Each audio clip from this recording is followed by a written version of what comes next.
Up to now, we've been sticking with the default configuration for the NestJS WebSocket gateways and Socket.io. Let's take a moment right now to take a quick look at what kind of configuration options that we can pass when we create these gateways and what those defaults are. Currently, we're not passing any configuration objects to the WebSocket gateway, but we could if we put something in here, which we can put a port number and or an options object. Okay. So if we don't put anything in here, it defaults to the basic Socket.io options and the default web server port, right? So whatever port you're serving on is where the WebSockets will be served from. And here we can see that we default to port 3000, right? So that's where a WebSocket server is serving. But if we want to change that, let's say that we wanted to do 3001 is where we want to serve the WebSockets. We refresh here and we can see that we get an error. Now, why do we get an error? Well, because we're still trying to reach out in our client to port 3000. So let's change that. Ooh, we still got an error.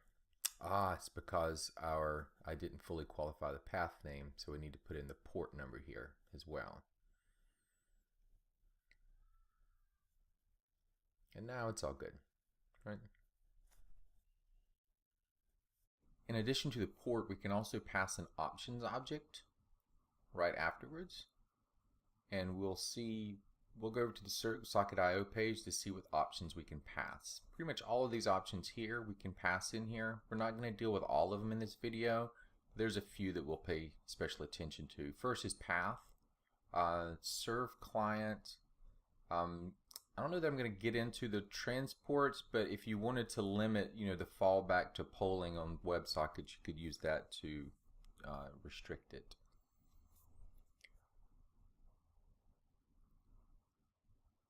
So let's put in path WebSockets. Now the default path is socket.io, right? So you can see here that we're trying to Socket.io is in that path. And if we go and look at our index, we got Socket.io there. So we need to change that to WebSockets, whatever we put in as the path.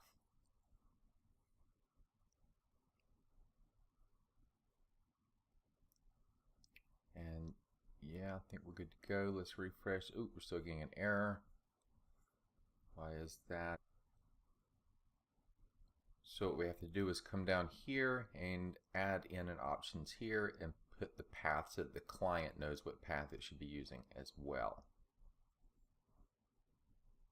And now, voila, looks like we're good to go.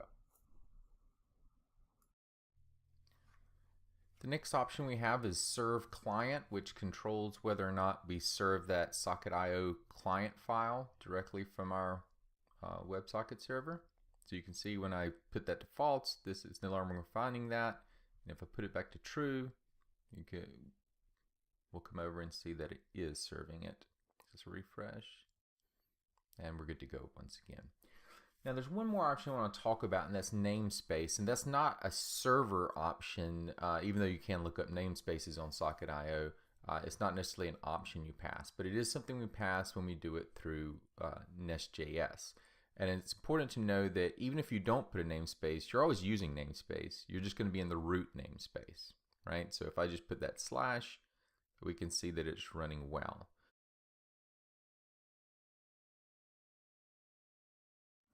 Namespaces become important as your application grows. For example, let's say that you were using WebSockets to send notifications to users.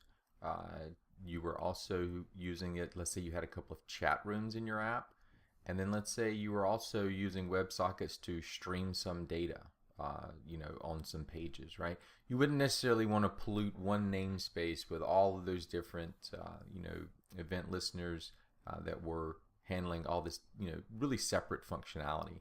So in the next video, we're going to look at namespaces and how we split out and start using multiple gateways and multiple namespaces to really organize our code better.